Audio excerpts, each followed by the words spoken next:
sobre a guerra árabe-israelense e fazendo umas ressalvas ao pensamento da Hannah Arendt tanto sobre a questão dos valores da sociedade contemporânea quanto sobre a organização política do povo judeu. O João vai começar fazendo a primeira pergunta e a gente vai discutir sobre isso.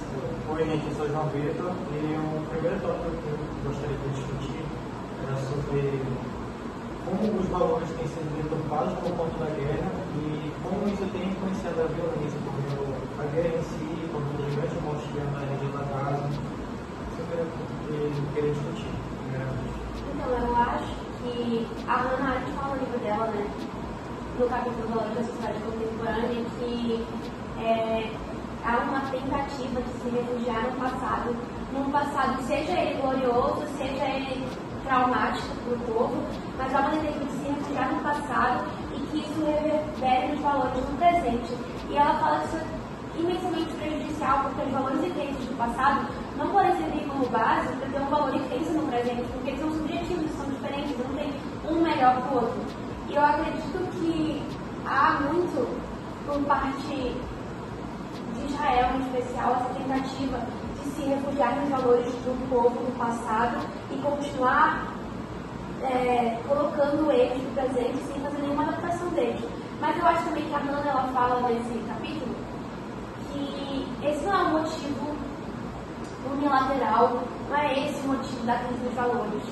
Para ela, a crise dos valores não pode ser pela tentativa de expressar os valores passados no presente, porque para ela os valores são subjetivos e eles não podem ser mudados, modificados por alguém, eles são seus.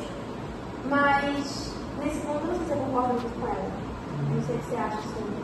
Sim, eu fiquei até em dúvida que quando você acha que exatamente começou esse sentimento de revolta por meio do povo judeu e eles quiseram conquistar uma terra só por eles? Poxa, eu acho que o sentimento de revolta do povo judeu é...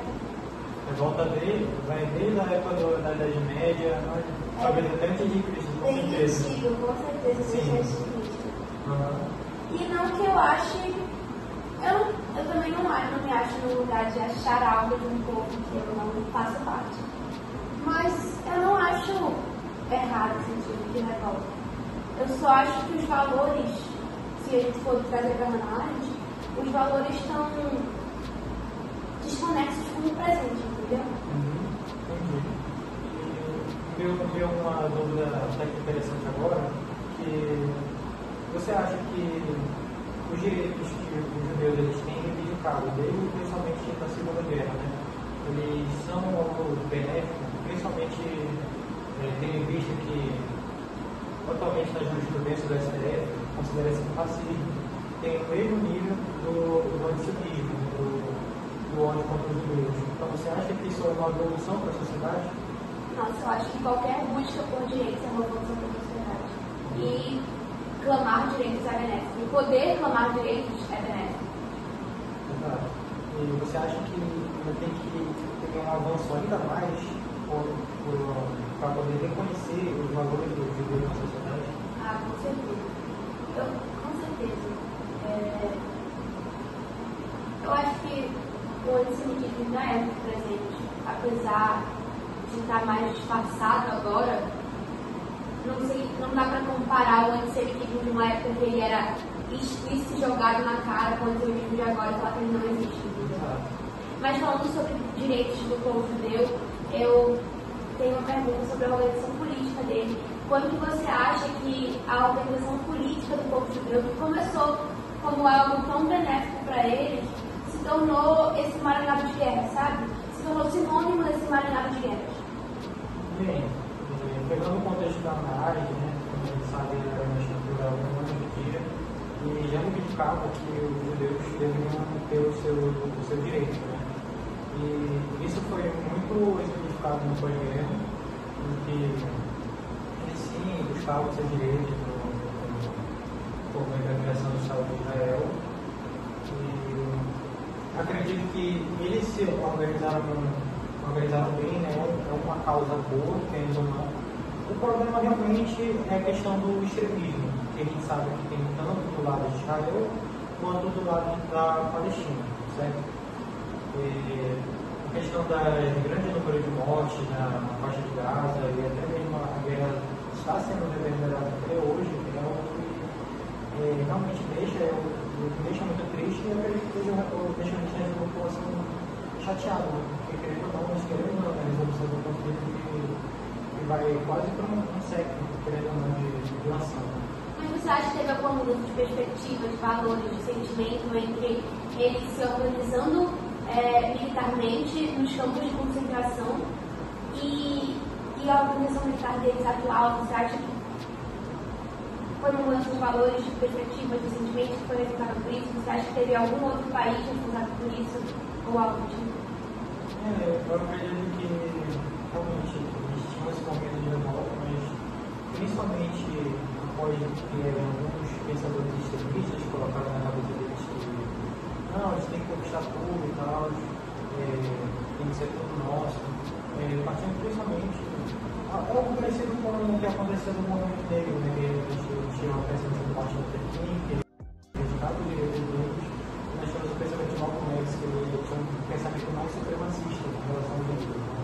E eu acredito que teve essa vertente também no pensamento judaico, e esse pensamento extremista, por um tempo, foi criando mais voz, e a gente pode ver no governo atual de Israel, de Benjamin Netanyahu, que eles cometem muitos crimes internacionais, podemos dizer assim. Ele foi julgado, inclusive, no Tribunal Internacional, não sei se você viu, e muitas das coisas que eles têm feito, que o governo de Netanyahu tem feito, são os que comprometem a dignidade da pessoa humana, do povo da Palestina, e também faz em relação com algo que diz no nosso artigo 4 da nossa Constituição, né? Que basicamente eles não valorizam os direitos humanos dentro de lá e basicamente não valorizam a voz que o povo palestino quer ter.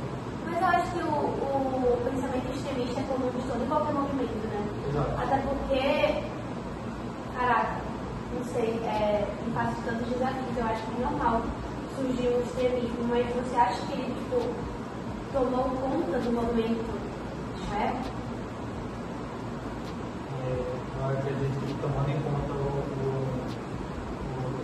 atual governo, eu acredito que sim, infelizmente. Mas aí você acha que tomou conta só em face dessa guerra atual árabe-israelense, ou você acha que desde guerras anteriores, o pensamento extremista já tinha tomado conta? Eu acredito que desde antes.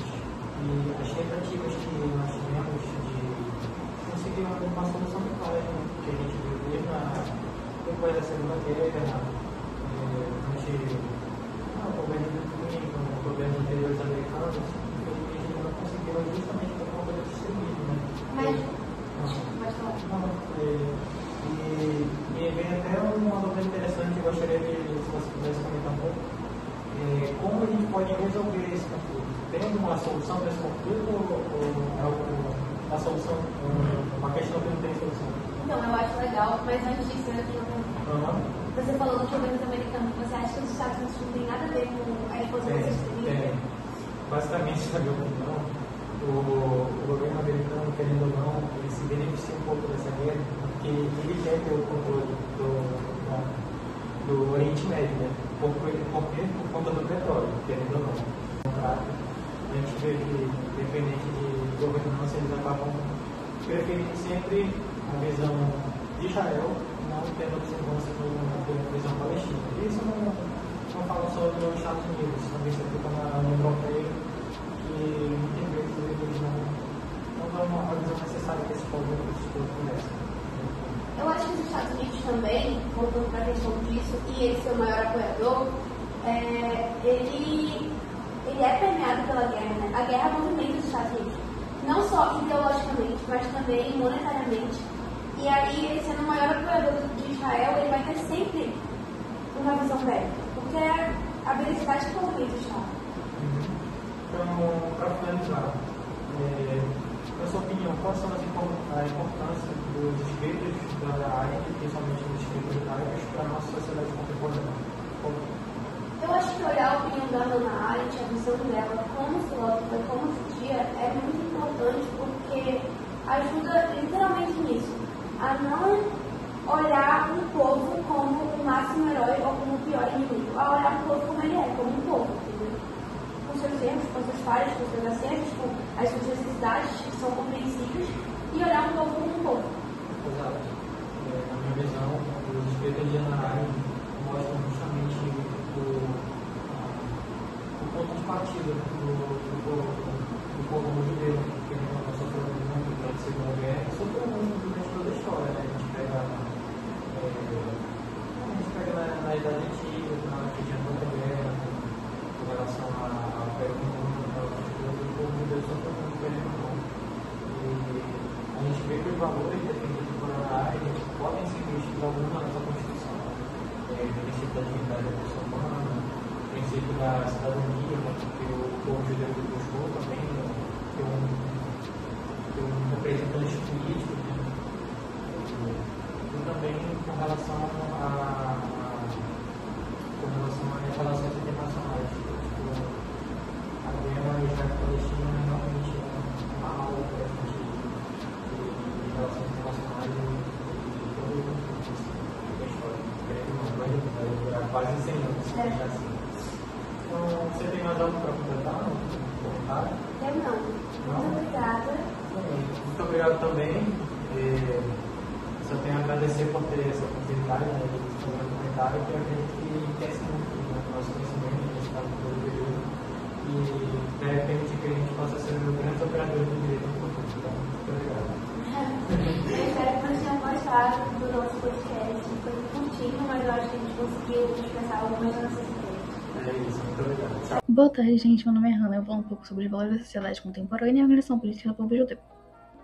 Quanto à organização política do povo judeu, ela foi criada por meio da resistência e mais tarde culminou na conquista de seus direitos. Em 1948, ocorreu a independência do Estado de Israel e a Nakba, o exílio dos povos palestinos de seus territórios. Em 1967, ocorre a Guerra dos 6 Dias, com a anexação da Cisjordânia, da faixa de Gaza, das colinas de Golã da Síria e da península do Sinai e parte do Egito por Israel. Em 1977, ocorre a primeira Intifada, o levante dos povos palestinos na faixa de Gaza contra a ocupação israelense. Entre 1993 e 1995, ocorre uma trégua momentânea entre palestinos e israelenses. Já nos anos 2000, o Hamas ganha as eleições e sobe ao poder. Entre 2017 e 2019, os Estados Unidos reconhecem formalmente Jerusalém como a capital de Israel e também reconhecem a soberania israelense sobre as colunas de Golã. Entre 2020 e 2023, a guerra atual começa. Quanto à resolução do conflito, eu acho sim improvável, porém, não no cenário atual.